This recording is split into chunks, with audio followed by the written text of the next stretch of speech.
What's up, guys? My name is 3-Bit. Welcome to another wonderful episode of 3-Bit Talks. So, this topic of today is this generation of gaming and why, in my opinion, it is completely underwhelming. So, developers in this generation seem to be more focused on visual fidelity than anything. More than the content they actually put in the game itself, because if it looks pretty, then people are going to purchase it. And because it looks pretty, people buy it because it looks more interesting than it actually is.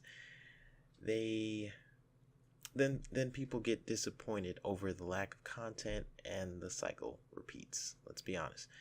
AAA developers spend so much time this generation making games look good instead of spending that same amount of time for the content within the game itself. Battlefront is a perfect example of a game with bare-bone content but looked amazing. Now, when you compare it to the last generation, and that's going to be a major point in my video, when you compare DICE's Battlefront to the last Battlefront title made, this generation of Battlefront seems like a demo. Think about what last generation of Battlefront had. It had story mode, crazy ship battles, different races you can pick and planets you can land on for these massive battles. And you know what? For a while I questioned whether or not it's because I'm getting older and somehow I'm blinded by nostalgia. However, when comparing the content put into games last generation and comparing it to this one, it's pretty disappointing. And I'm just comparing it to what we used to have, gameplay and content wise. Now, a common occurrence within this generation of games is adding content after the game is done, then selling us those parts of that game of which should have been included on the disc in the first place, selling it to us or making it free. Then companies make it seem like they're doing us this massive favor by adding extra content to a game that lacked content in the first place. I really don't get the mentality of doing that. I always encourage people to think for themselves, because let's face it, a lot of companies nowadays are business first and community second. You give us your money and then we'll think about making a great product. And that's pretty unfortunate. People used to sort of call that stuff out.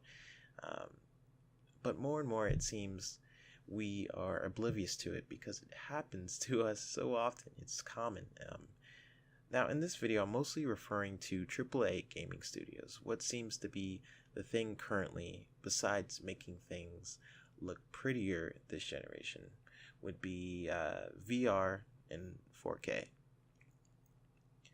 That's where experimentation and innovation seems to be headed for these massive companies, with Sony announcing the PS4 Pro, which is advertised to be this 4K gaming machine, which to be honest is a bit mismarketed according to its actual specs. It really was sort of a missed opportunity to continue being the power player in specs, comparing it to the more powerful Scorpio by Microsoft being launched later down the line. Not only that, but really pushing the message 4K and not even putting it in the Blu-ray disc, which I guess was to cut down costs. But then you have the Xbox One S, which does that, and then they're releasing an even more powerful console, which is like sort of two punches in the face after Sony was essentially killing them for a while in terms of cost. But getting a bit off topic here, as I was saying, VR is another thing which might or might not be the future of gaming. I can't tell if it's going to be a fad or a really cool accessory that people will use alongside their controllers one day. Who knows? Only time will tell how that's going to be. Currently, indie games, just from my own experiences, where I'm getting my fill of gameplay and content innovation because of how underwhelming a lot of experiences I had with some AAA games. Not all. There's still a lot of amazing AAA games this year, don't get me wrong, but a lot of things that put me off about the big companies it sort of encouraged me to try new things. Genres I never played before, I'm now playing, and I'm having a blast. Honestly, some indie games are just so different and fun to play. That's where I'm getting my fill of creativity. There's a lot of bad early access games, and you sort of have to dig through all the dirt to find the light, but that's another topic for another video. Hope you guys enjoyed this video. If you agreed with this video or not, let us know in the comments down below. I will be streaming some games in review mode very soon, so look out for that.